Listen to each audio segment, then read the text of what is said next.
to enjoy this evening for our special lecture. I'm Christine Hastorf, the director of the Archaeological Research Facility, and this is a wonderful special afternoon that we can have together. And I'm just really glad to welcome you for coming, and those out there in Zoom land for coming. And we're just really pleased to present this visitor from Cambridge University, Issam Kourbaj, who was born in Syria and trained at the Institute of Fine Arts in Damascus. And then he moved to the Repin Institute of Fine Arts and Architecture in then Leningrad and now St Petersburg, on to the Wimbledon School of Art in London. Mm-hmm. And then since 1990, he's lived and worked in Cambridge, England. So he's multinational, binational for sure. His work is widely exhibited and collected. And most recently, I'm going to list a series of museums you can see his work in. In Cambridge, the Fitzwilliam Museum, which is an art museum, the Classical Archaeology Museum, and Kettle's Yard, which is a current art museum. In London, the British Museum and the Victorian Albert both have his material. In Amsterdam, the Repin Museum. In Philadelphia, the University of Pennsylvania Museum. And in New York, the Brooklyn Museum. And then finally in Leeds, the Venice Biennial and Henry Moore Institute. So you can see he's quite widely presented in the world. And I just want to say a special note that I'm really in love with, and that is in the permanent collect, he also has material called Dark Water and Burning World, which is what we may see some images of that today, maybe not. Maybe depends how they behave. Anyway, it's quite wonderful. He's got in the permanent collection of in the Berlin Pergamon Museum, and also, of course, in the British Museum. And linked to that, if any of you ever watched or listened to the BBC's History of the World in 100 Objects, which was fascinating, and then they labeled the objects in the British Museum by Neil McGregor. He's the 101st, meaning he's, a current one as opposed to an archaeological example. And that comes from the Dark Water Burning World. So it's really wonderful. And since 2011, however, his artwork has been related directly to the Syrian crisis that I'm sure you're all aware of, the torn apart country that is his homeland, and the suffering of his fellow Syrians and the destruction of many things, including the cultural heritage. So today he's going to be addressing that in some aspects, speaking about that region, about the heritage of that, the art he completes, and also linking that to archaeology, which is why we're so happy to have him here. And the title is called Urgent Archive, which is evocative to be sure. And so I'd like you to welcome the wonderful artist Issam Kourbaj to Berkeley. Thank you.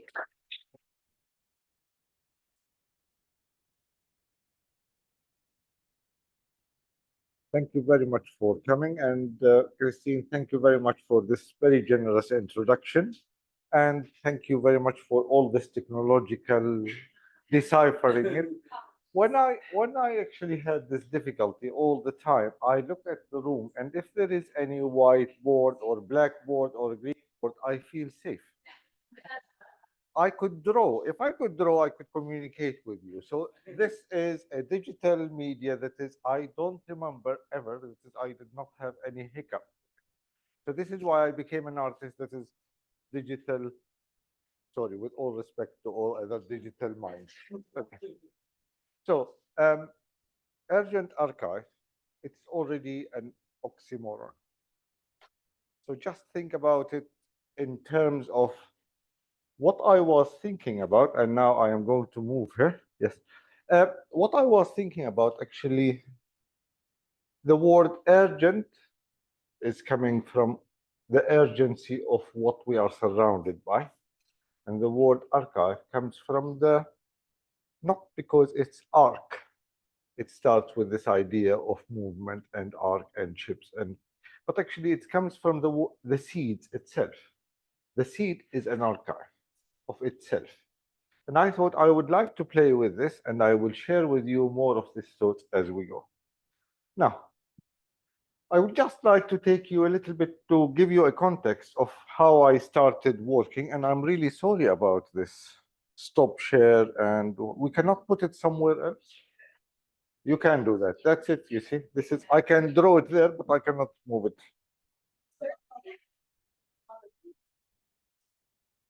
Gives me a chance to have a little bit of nice wine. Yeah, perfect. Lovely.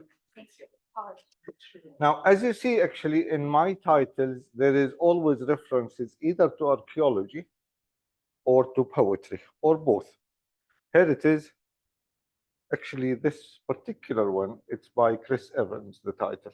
So this is our common friend. That is actually, he had an exhibition called Excavating the Present. But why I chose to do it as Excavating the Present, because I was working with X-ray images. And X-ray images are to do with excavation, but particularly, and I am really sorry about this graphic image, this is the first exhibition I have done in relation to Syrian mothers that they used to collect their children body parts, to bury them, and to mourn them. And this is why I took the X-ray images and made photograms out of a photogram. This is a photogram, and if you don't know the word photogram, it is an image without a camera, like the X-ray. And the technology is failing us, and it is not my fault. I could still singing, but it's fine. It is, I think, part of the joy that is it's sunny outside and we are sitting in the darkness waiting for technology to, yeah, lovely. Thank you. Maybe every slide I will ask you. So as you see, this is a very long title. When we had the lockdown, the Fitzwilliam Museum called me to say, look, we would like to commission you a podcast about your memory of the museum. And I said, yes, I will be very happy to remember this very beautiful idols from Syria.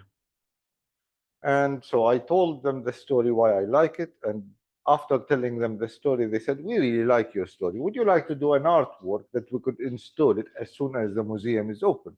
I said, yes. So I started making idols from Aleppo soap. But copying them, I was cited. I was so disappointed with that activity that I decided to blind my fold myself. And the minute I blind myself, actually, I started making these creatures that they look very fragile. And this is exactly what I really wanted to do. So I created 366 of them, and I exhibited them with the 3 pieces from the Fitzwilliam Museum in the same time. And that was for almost a year, because lockdown, no lockdown, lockdown, it's all this kind of paraphernalia. And then I decided, actually, here it is. Even during the lockdown, I was invited to the Repin Museum. Now it's called the World Culture Museum in Amsterdam. And the first visit, I saw this very beautiful plate. And what attracted me to it, not because it's from Aleppo, but because of the drawing, this very modest drawing: seeds, flower, fruits, seeds, flower, fruits, the circle of life. I thought, look at this modesty of this piece. I am going to do something with it. And it's actually the starting point of a whole installation that I was invited to curate as well as to make artwork in response. So I decided to look at the question of seeds and the threat we are all living through. Particularly in Syria, we have the seed bank in Aleppo was bombed. So this is the one of the first, if you like, response to the seed, and it's called threat. And to my delight, I found in the museum they have a small piece of bread. I don't know what happened to this collector. They go to other country and bring breads with them. I thought it's very unexpected object to find it in Tropen Museum at, I think it's 1820, 1820, something of this nature. And I thought, definitely, of course, talking about wheat and seed, I should include bread. And I found another beautiful Egyptian stamp, bread stamp. And if you can decipher Arabic, it's called Kul Hani'an. And it's a very rather sarcastic thing to do when you are in the time of war. It means bon appetit, enjoy your wine. And I thought, actually, here is the bread here is the stamp. I would like to marry them together. And I made my own stamp. And I don't want to ask you what is written there, because it's written the red line is a front line. So the way how many societies are fighting even for their bread. And I exhibited them together. You could see the museum bread, the bread stamp, my bread stamp, and the bread. And this idea of actually having the whole exhibition relating to food, bread, refugees, there is quite a lot of themes, but you could see the thread is playing very nicely between these subjects.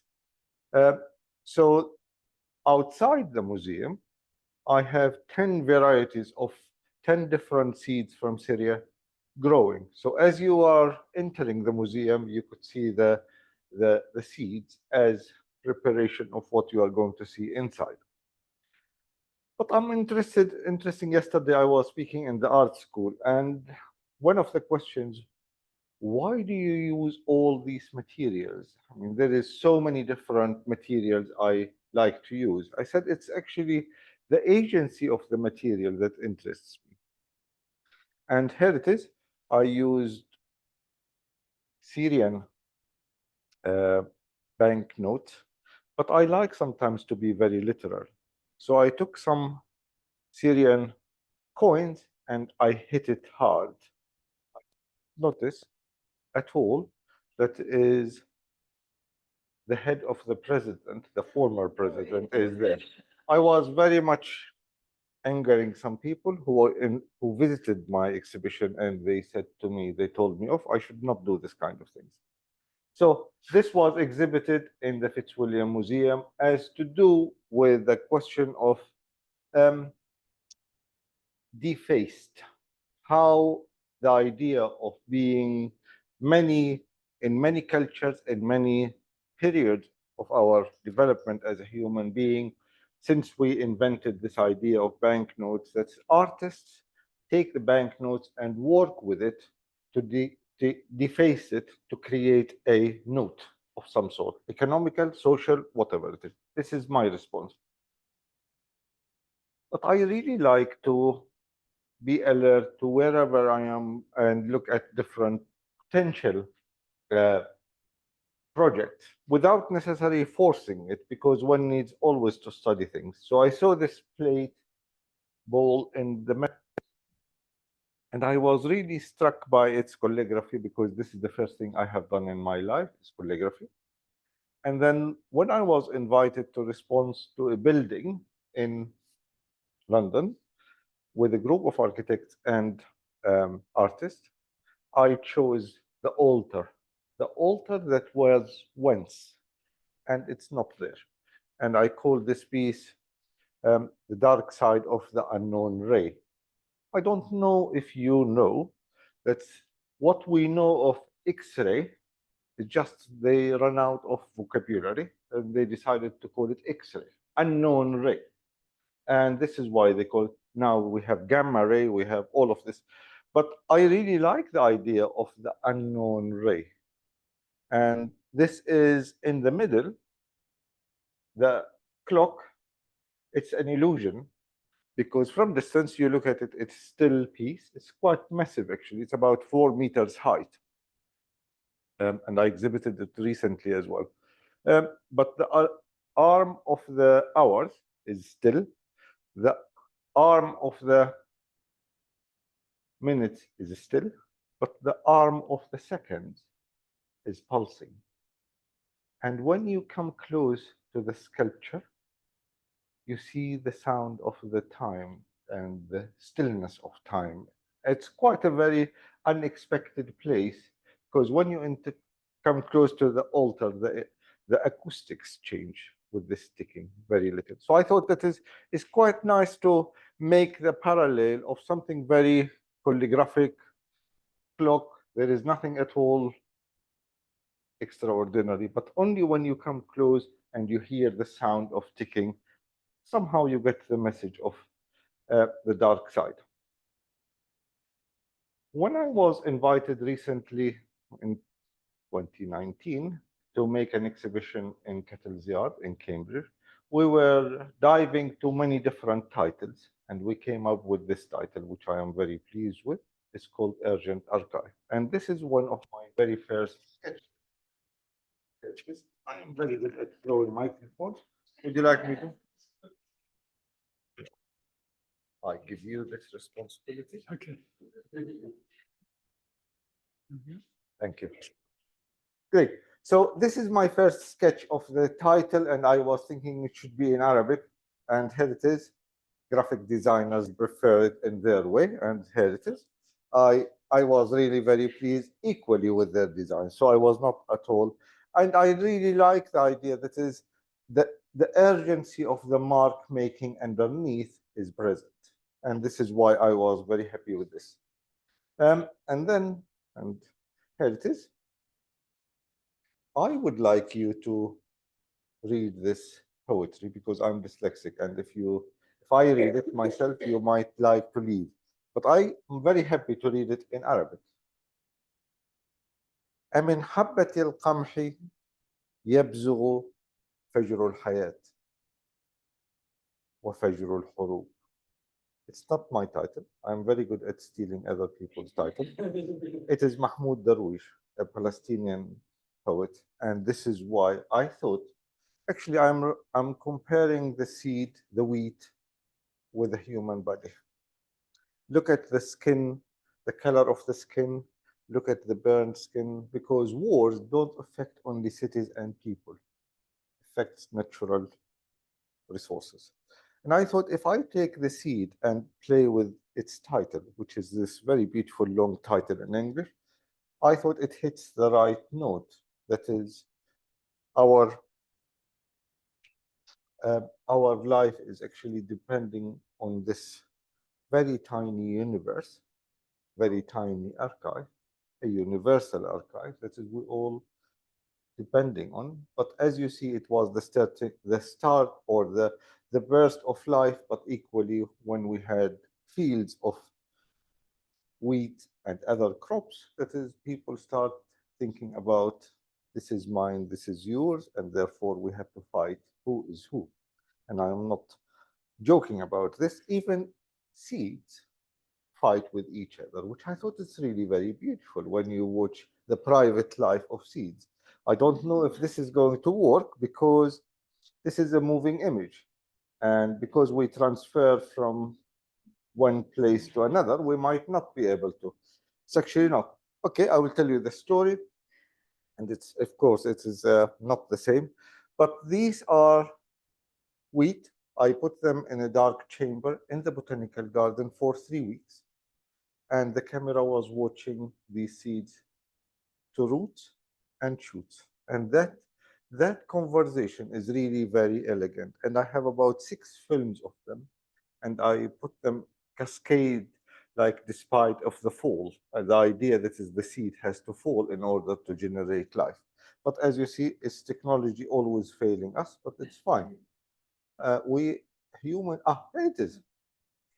You see, it is, one needs to swear at technology for it to work. Okay, and it's not working. Even I am swearing at it, but it's not. Okay, what can I do? So I hope that you got the picture. That it's to do with this being in the darkness, the way how it creates life. And darkness for me in this case is actually being not a destructive darkness, but a nurturing darkness. And in many of my exhibitions, I play with this idea of darkness. Now, if I can have this, of course, the minute you think about seeds, you have to think about springs. And I, again, play with words, not the springs that is you have in mind, it is the Arab Spring, but actually, literally, I collected from University of Cambridge students many of these very colorful mattresses, but I dismantled them from their springs. And so it is called falling springs. And of course, referencing to the Arab Spring, that is, it's not materialized or never been materialized at least. And what is the magic for me? That is actually every now and again, while you are watching this piece, one of the springs fall in front of you. It's quite a very, very unexpected, if you like, sound piece, but you don't look at it as a sound piece to start with, and it reforms itself as a sound piece. Now, when I cut these springs, there is a tiny small knot where the spring is. And when you cut it out, it becomes like a barbed wire. And I thought, actually, I don't want to throw them. I would like to use them. Because, of course, I am coming from a family that is nothing was wasted. Always there is something to be used. My uncle used to collect unexploded bombs when the French left it and make spoons out of it. So imagine I'm eating spoons that was once a bomb. So this whole idea that is any material has an agency, it just depends how you converse with it. So here are, you will see them in a second. This is European map of Europe with the Mediterranean, and the Mediterranean is filled with burnt seeds as a reference to, I could see it's not doing its job, the title, but it's fine. It's to do with how many shipwrecks inside the Mediterranean, where the Mediterranean used to be a place of exchange of culture and goods, now becomes a burial ground. In order to emphasize this piece, I made this life jacket, but if you did not guess it, it's made out of lead. And if you miss your chemistry and physics lessons, lead is a very heavy material. It sinks. So having the whole idea of making a life jacket made out of lead, and the title it's called The Sky is Falling. And this is not referencing only the idea of refugees, but the idea of global warming and what we are witnessing. That is another tent, and it's called Map of Absence because I printed the map of my home in Syria. Here it is. And you see it from the side. You see these knots of the springs. They become really quite a very powerful material, especially when you know they are coming from the matrix spring. Now, maybe some of you visited Syria. We have this very beautiful village called Malula, where Aramaic is still practiced. It is a Christian village. And I really like the idea of this place that our ancestors, they decided to put the roots of their buildings in rocks. I mean, it's a very, imagine how hard it is to build a city on the top of rocks and how much you have to do. But what a magical place, this Malula. I don't know any artist in Syria, and I know that Onika knows that very well. This is a compulsory, you have to go to Malula to visit it and to draw it because it's such a beautiful place. Especially it's the way how the mountains hug the city and the city hug the mountains, the relationship between them. But I use this one for a slightly different reason. Because when I did my exhibition in Amsterdam, I went to Leiden and I asked them if they could give me the herbarium that's collected in the Fertile Crescent. And there is this particular flower that actually only thrives on rocks. And I thought there is a very nice conversation between the two. That is, the humans are probably inspired by the plants to build their homes on rocks. So for my exhibition, I put them as two postcards. As the absence of roots and home, they are elsewhere. And the simplicity of the means, I really like the way how, and it's called the roots and rocks. So again, if I go back to this idea, the way how I use materials, they have to carry a message. So the material is not accidental. Sometimes the space is not accidental, and I will share some of you of that with you. Because I talked about archive, so with the curators, we decided to create a fragment of my studio in the exhibition and put them exactly as if they are in my studio. And during the 3 months exhibition, I come every now and again and move things to the different place, change things. And of course, visitors don't know that I am the artist. And you could see they are looking at me, why are you touching the artwork?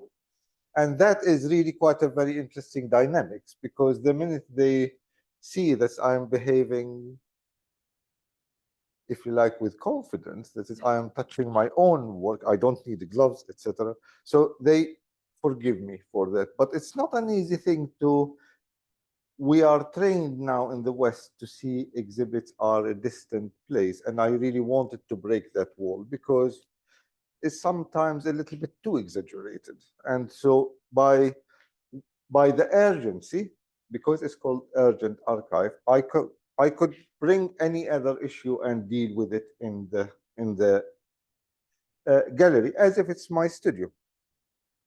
Now, I even planted some seeds inside, which is not many museums will be very happy with that, but they were very happy with that.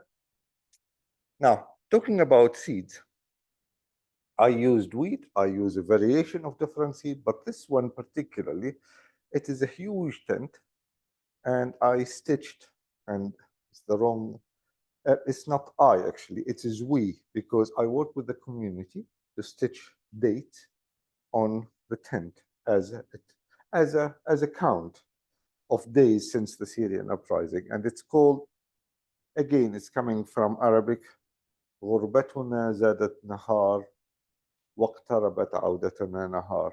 Our exile grows a day longer and a day closer is our return. So this oxymoron of the exile is both, is a distant and an intimacy.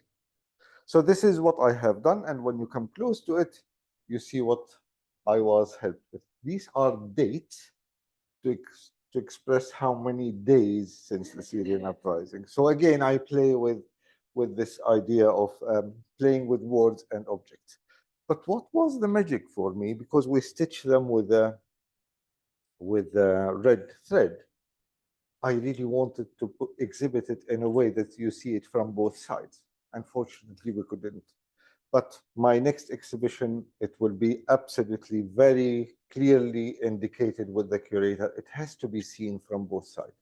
Because sometimes the working side, the thinking side, is equally has another message to say. So I don't really like to hide things. I would like to play with their energy, what they could offer. And of course, while the exhibition was on, the question of Gaza was very present. And of course, not only because I am Syrian, I am dealing with the question of Gaza. Actually, many years back, I went to Havana, and I saw how many Cubans, they take part of their furniture at home and dismantle it and make boats out of it to travel to Miami. And many of them sadly died.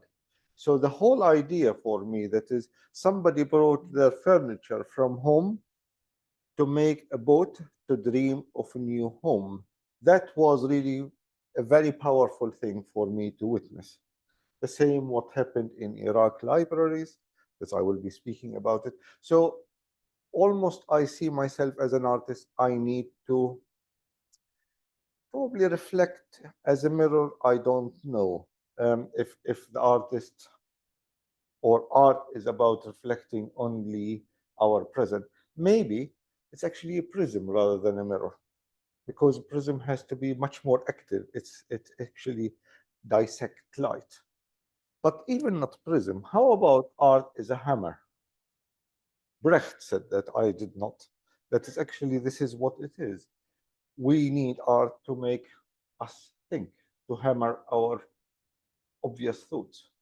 So this is my collection of postcards coming from many different children around the world to sympathize with children of Gaza. Not only that, but I decided this piece the last minute. It's called All But Milk. And now think about this piece, actually quite urgent it was. In the last minute, I came up with this idea, and I am very grateful for the curator that they adopted it and took it on board. It's high up, you don't see it, you cannot reach it, and I filled these milk bottles with everything but milk. And if I take you, you could see them.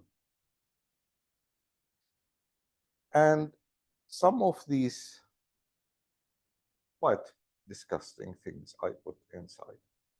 And even the teats are cast cement. Some of the bottles are cast cement. But the agency of any material, the minute you put it in that context, suddenly it's charged that bottle in a totally different way. So I felt I really need to be, and at that time, not many galleries or organizations allowed the word Palestine or Gaza to be spoken. And I am very pleased to hear that your university was sympathetic to many unjust actions. So I am someone who goes to different markets and collect things not knowing that is how one day I will use them. But one day I collected about 600 of these mincemeat because the whole world now is becoming vegetarian, and I'm very delighted to hear that. Mincemeat is out of the equation, and I hope that McDonald is hearing me. And what I decided to do with them, to use another seed, olive seeds, again as a symbolic thing, the whole idea of the olive seeds being a symbol of peace. And I thought this is a machine that is grinding olive seeds, so we are running out of olive seeds of peace. And it's called war machine. Now, here it is. Context. If you are classicist, you could see that this is Nayubi's children, and this is a gravestone of Syrian children that when they arrived to Greece, with their body nothing but a piece of clothing. So I took the clothing and dipped it in plaster and wrote on it in Arabic and in Greek as unknown.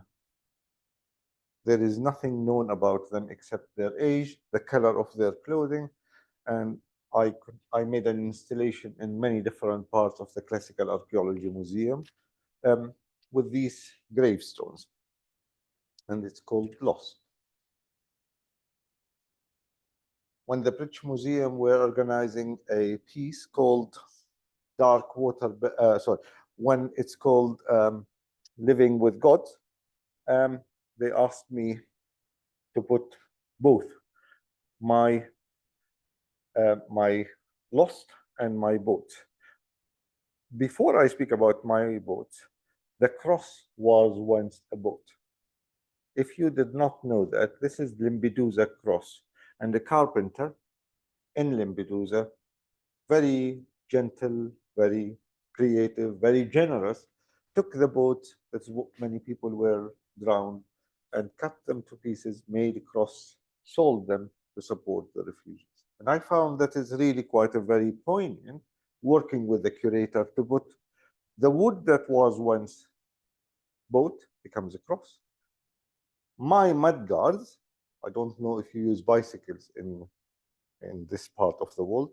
In Cambridge, we have many. And I threat my students, if they go outside and there is no mud guard, it means I am the one who stole it. Because I really like the idea of mud guard, to guard from the mud. So this is where all made of mud guards and matchsticks. But imagine the performance of burning the matches and what these matches they could have, what kind of things they could have. Now, I think that I was supposed to show one piece, but for some reason it's not there. I thought, no, it's not there by the look of it.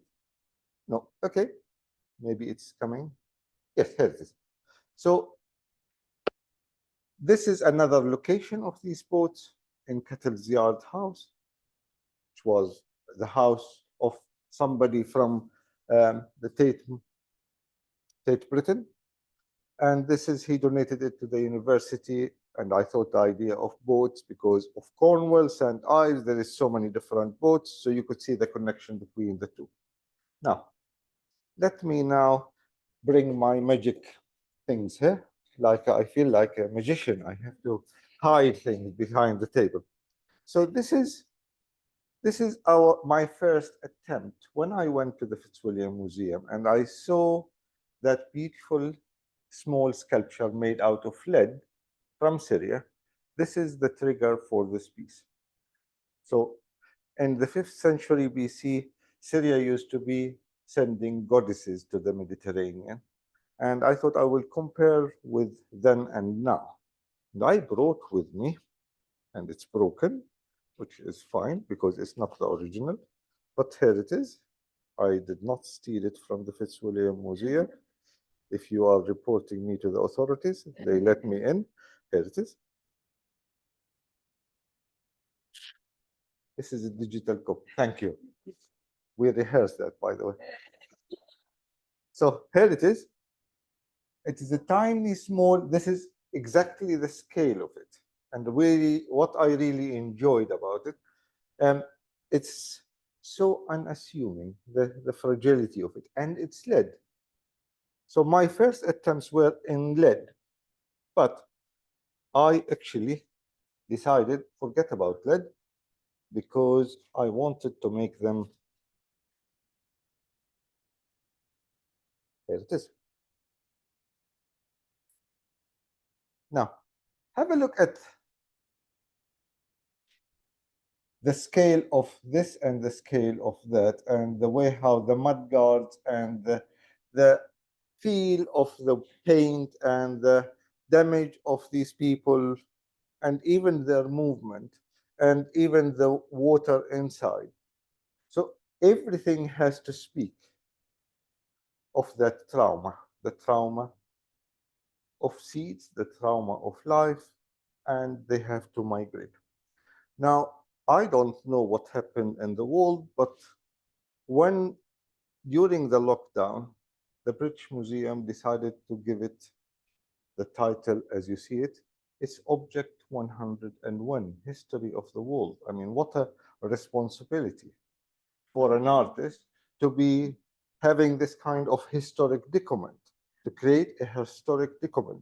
So I decided, actually, I really like to translate my things properly. So I took the book of Neil McGregor, if you know him. Don't, he knows actually, because I had to have his permission and the BBC and all of this to create this whole and really to make it literally 100 object, and here is the 101. Okay, so, and what I did, I donated it to the museum and it was exhibited there with all the things I cut them around. So I really felt that it's such a very significant thing, because what is here is 2 million years of, can we switch it off, please? Now, thank you. 2 million years of human creativity. And it all happened because of migration. The migrations of cells, the migration of trees, the migration of ideas. There is so many migrations happen throughout history. This is why we are who we are. If this migration never happened, we are not here. I am absolutely certain the second half of life is migration. And I don't know why politicians like to play games with this word, and especially I don't want to touch what's happening in your country, but I know that is, it's not a pleasant time. Okay, I will put full stop and I will leave this one at another thing. So another side of me that I am really discovering and I'm really enjoying is performance art. Talking about migration, the British government trying to show their muscles to these very fragile people. So when they come to England, they wanted to deport them to Rwanda. And the day they sign that it is already a law, I decided to phone Kettle's Yard and I said, actually, I would like to create a performance. It's called Stop the Bombs, Not the Boats. The British government have this phrase, stop the boats, stop the boats. So I really played with this idea and I made it as a tent and I filled many children bottles with red ink and I was in the top of that wall throwing these bombs. And this is the title. It is a 1 hour and 45 minutes performance from Kettle's Yard to the top of the castle hill where you could see the whole city. So it was quite to drag the whole tent with me. It was something very unexpected because again, no rehearsals, very quick improvisation. I am literally taking the news to the studio, taking the news to the gallery. So this is what I have done. And this is the place. And of course, I have to protect myself with the same colors somehow of what's happening there. Now, I am coming towards the end of my presentation, but I just wanted to say a few things about what's happening in my city in Syria. It's every day for the last probably 12 months that people go to the main square and protest, and they protest daily. And of course, they run out of ideas, and I mean, imagine just nobody is touching them. Nobody is even just looking at them, as if it's the best medicine is to ignore. And what I really like about this particular image, people are really struggling with even finding a piece of bread. So this piece of bread was baked for specifically for using it as a site for resistance, for finding way to articulate their demand. And I found this is the ordinary person, and I like the word ordinary because they are extraordinary people. They are artists in their own right. They have to find a tool to express themselves. So imagine the bread 18th century ago. In the 18th century, somebody went to Syria and brought some bread. And that bread, what that means, and what is this bread? Now, I'm going to talk about another piece that I am really interested in. It's called Don't Wash Your Hands. Look at this. It is a broken mirror, broken tap, broken sink, and only there an Aleppo soap. Not only once, twice, because of the reflection of it. And this idea of this functional place, I thought, what is functional is the soap. And this is the feeling I have about asking people not to wash their hands. Thank you very much, and don't wash your hands.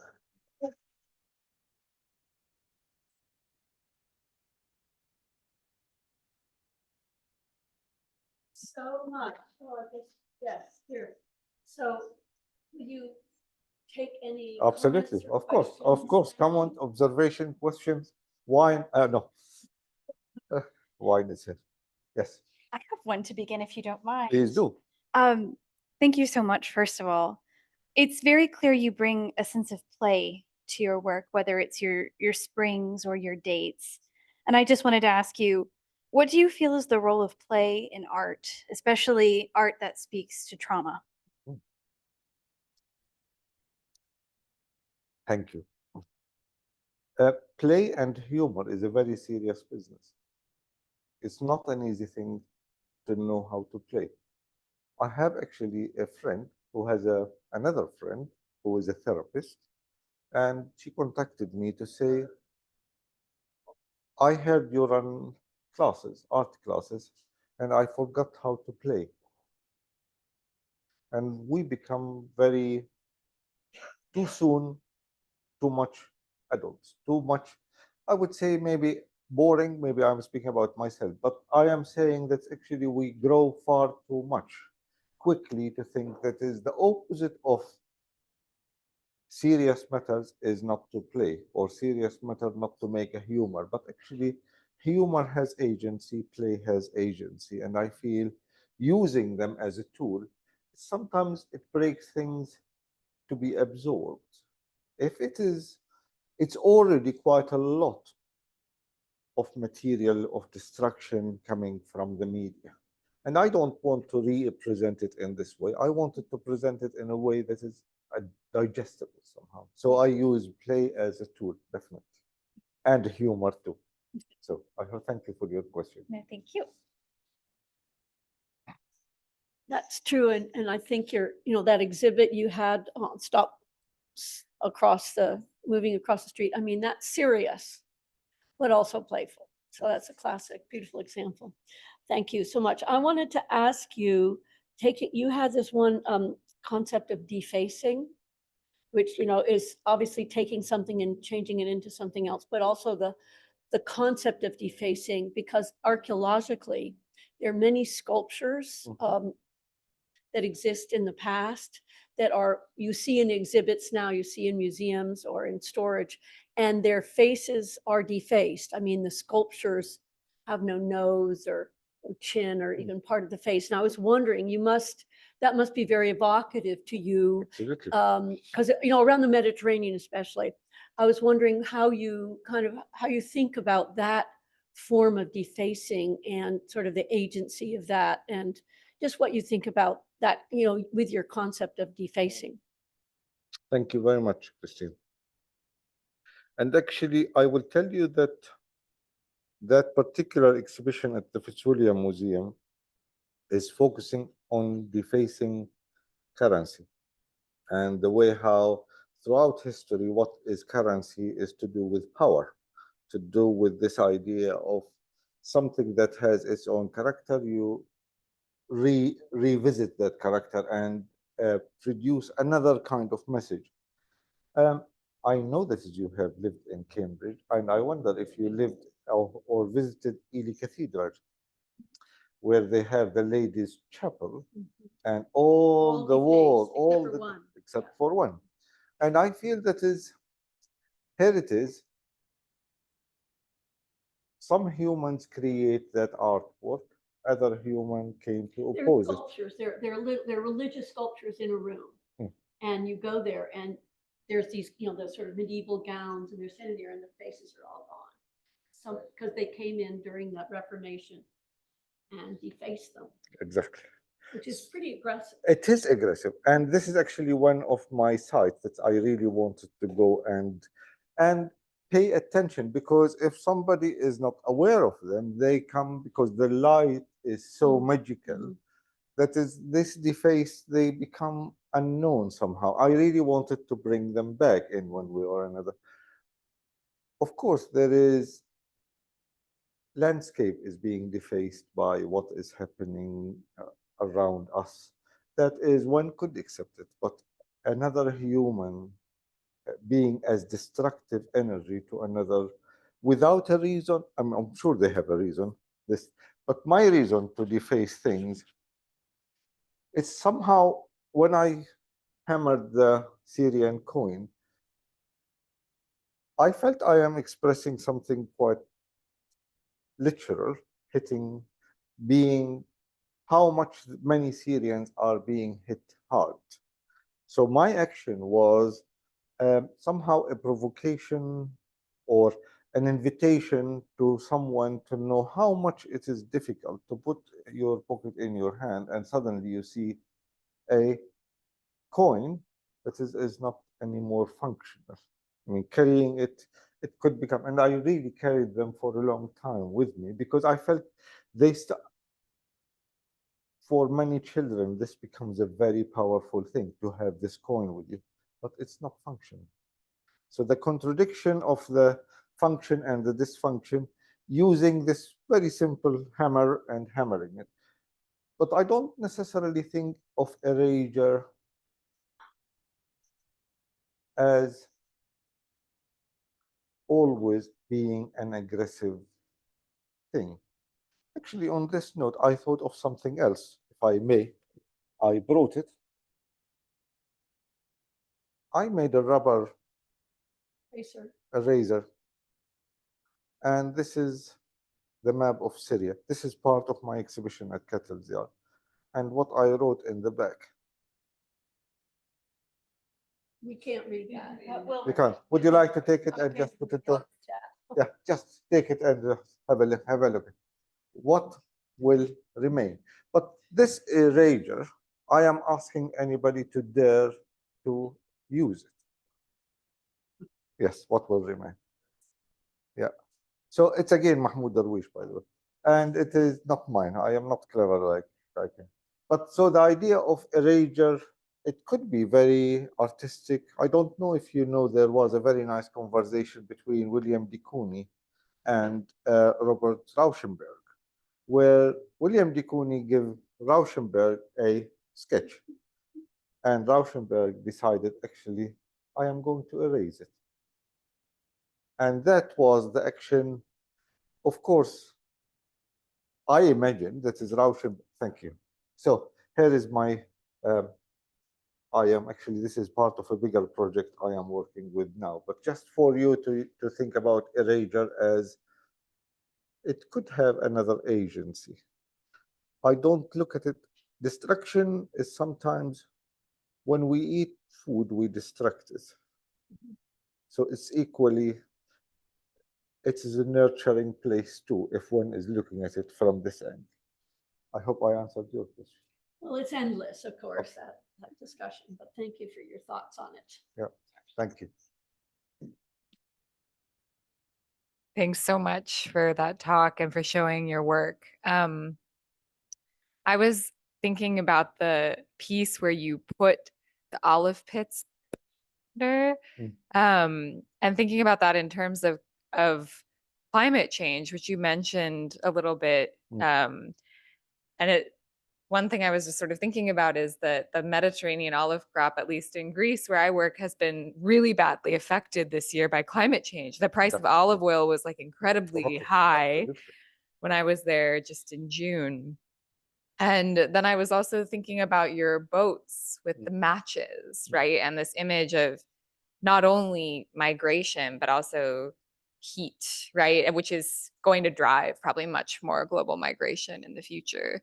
So I was wondering if you had some comments or could talk a little bit about climate change and the role that it plays in your work, and especially climate change in the Mediterranean, which is very pronounced.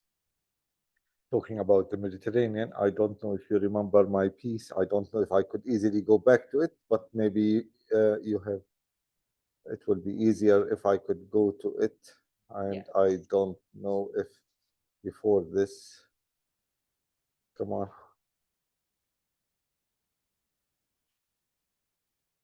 Yes, I think it is just coming. Here it is.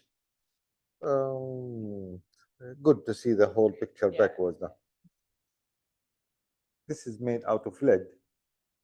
Life jacket. What is a life jacket? And I feel definitely this is in the back of my mind. And actually, when I flew here, I felt actually somehow I wish that the problem with England, you have to either to go by train or you have to fly to Europe. But this is, you have two choices. But when it comes to America, you cannot. You have to fly. But the problem with the question of climate change is how one could break it to pieces in a way that for others to look at what's happening around us. By the way, why the British Museum decided that my boat has the object 101, because the migration, because of ecological crisis we are going to face, or we are facing. So it's all embedded. The problem with how much one could be blunt or sharp to reflect a crisis, somehow I like the idea of a little bit. And we are all archaeologists. We are all archaeologists by nature. So what I like about the way I think to work is let the viewer to complete the scene, to complete the piece that is well found. So I am not equipped at this stage that I did not work only with climate change to reflect more than this, but it's embedded in my work. And I feel that when you were talking about the Mediterranean, of course it is one of the most affected um, seas, because look how many conflicts around it throughout history. This is one of the seas. I don't know if you know, that's actually, it has blue mud, and the blue mud is underneath. Now is covered by many, many remains of people and objects. So I don't think I can offer more than that for now, but it doesn't mean that tomorrow I will not. Thank Okay, you. Thank you. Monica. Thank you, Issam. I always love your artist talks. I Thank guess my question's about touch. The last piece you showed in this particular presentation was about not washing your hands. Mm. And it made me think about all of the moments in the talk where you'd been invited into a museum and your touch was regulated. Mm. Either you didn't have to follow the regulations and you touched your own material, Mm. or the Fitzwilliam boat, Mm. where I assume you didn't make did you make the replica? So I did, but not myself. Okay. I asked somebody to do it in my behalf. Okay? Questions maybe about, you are a remarkable artist for how many collaborations you do with museums. You must have infinite patience. Like it's so many times you seem to be navigating these controls around touch and Nice. contact. And I'm just curious to hear more about that, and maybe Noted. specifically on the replica of the boat and how that came to be and how that works. This actually came about because there was in the Fitzwilliam Museum, they had a young research fellow. She was interested in digital representation of antiquity, and she really liked my project and she said, "Can I offer you a print of this?"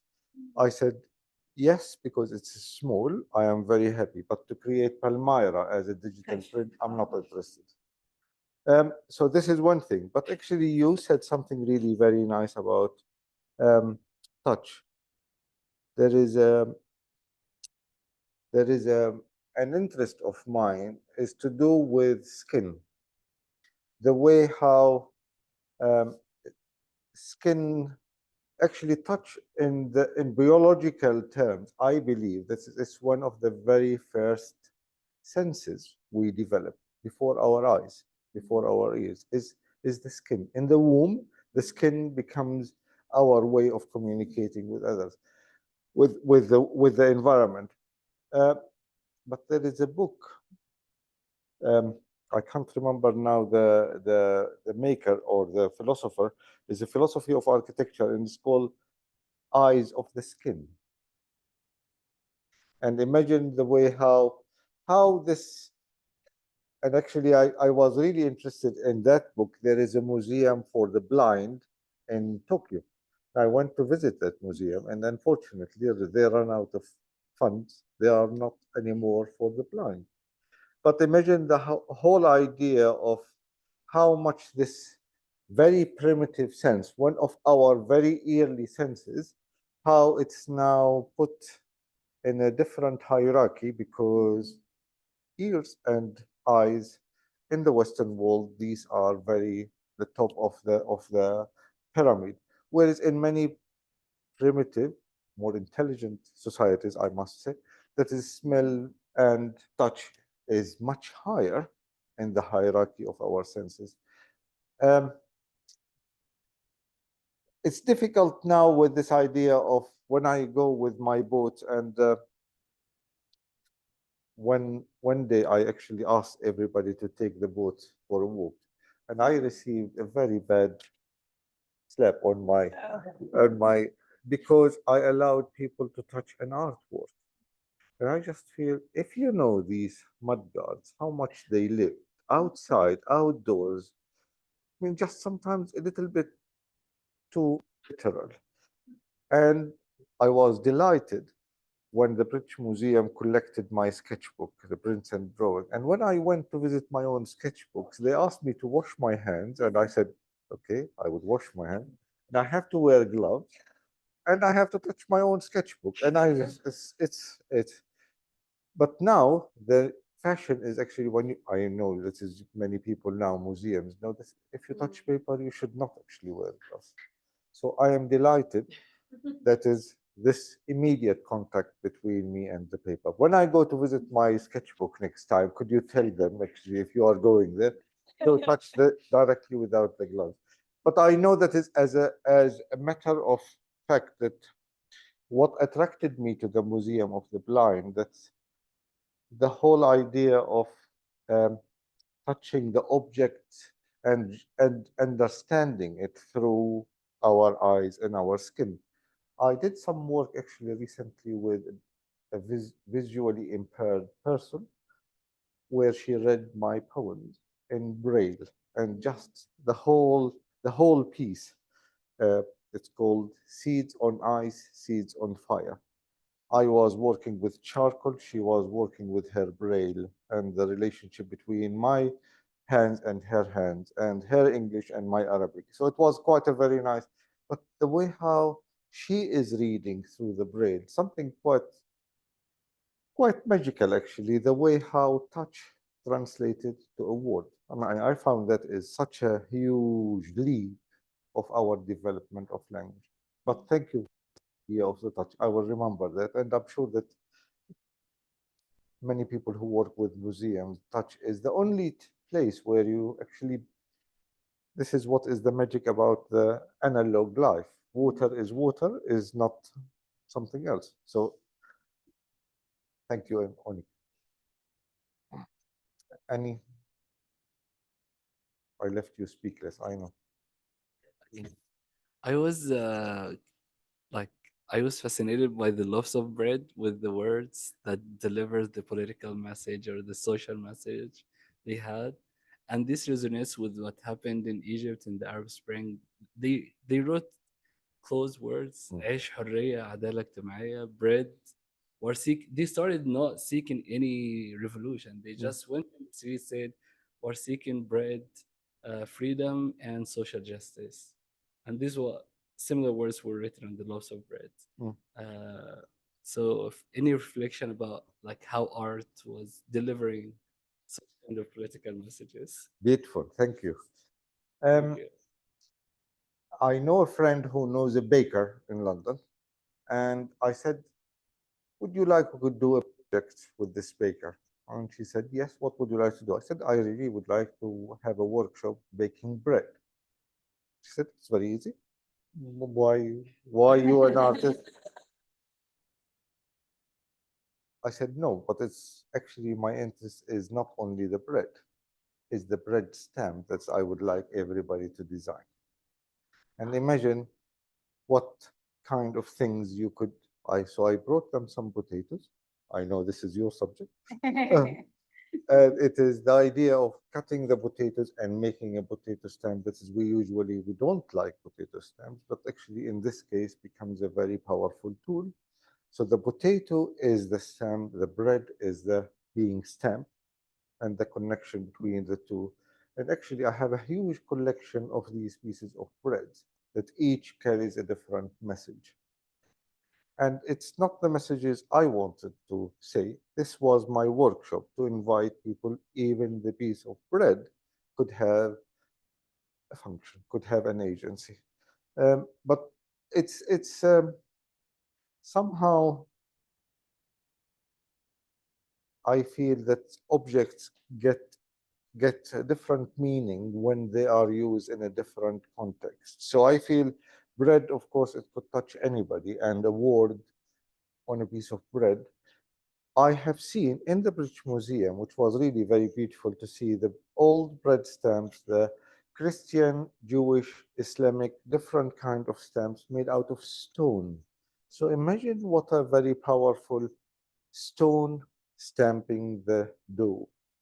And I am really interested in the relationship between flour and dough and clay. So you fire the clay, it becomes permanent. You fire the bread, it becomes temporary. And I really like the relationship between the two.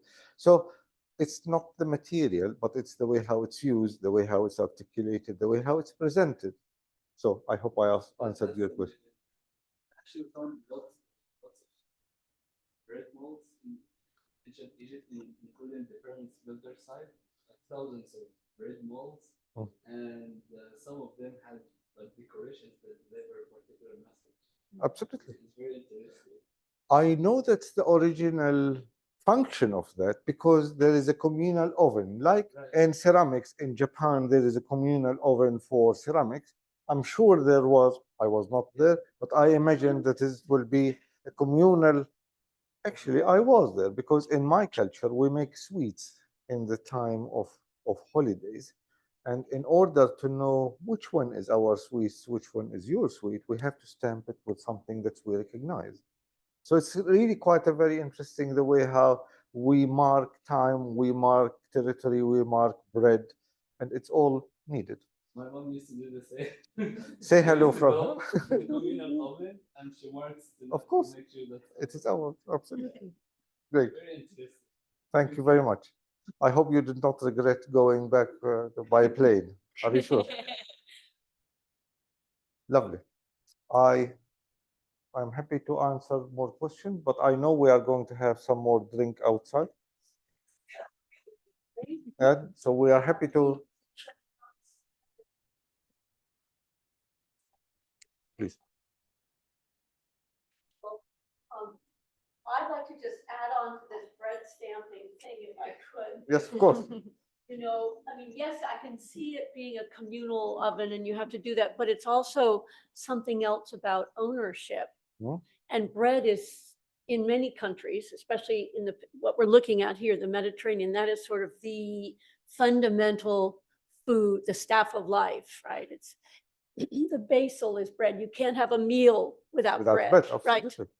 I mean, you can eat, but you're not having a meal. Hmm.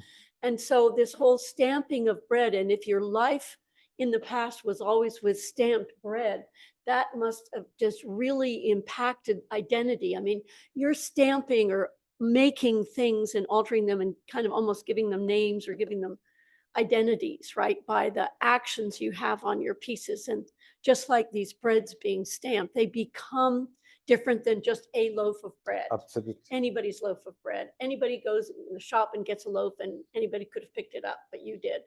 But when it's stamped, it's reinforcing family and identity. And it must have, you know, with the daily practice, that must have been a very powerful kind of identity marker. So sorry, that's sort of archaeological. I think it's a very beautiful, absolutely. Fortunately, I missed that slide, although I put it, but something happened.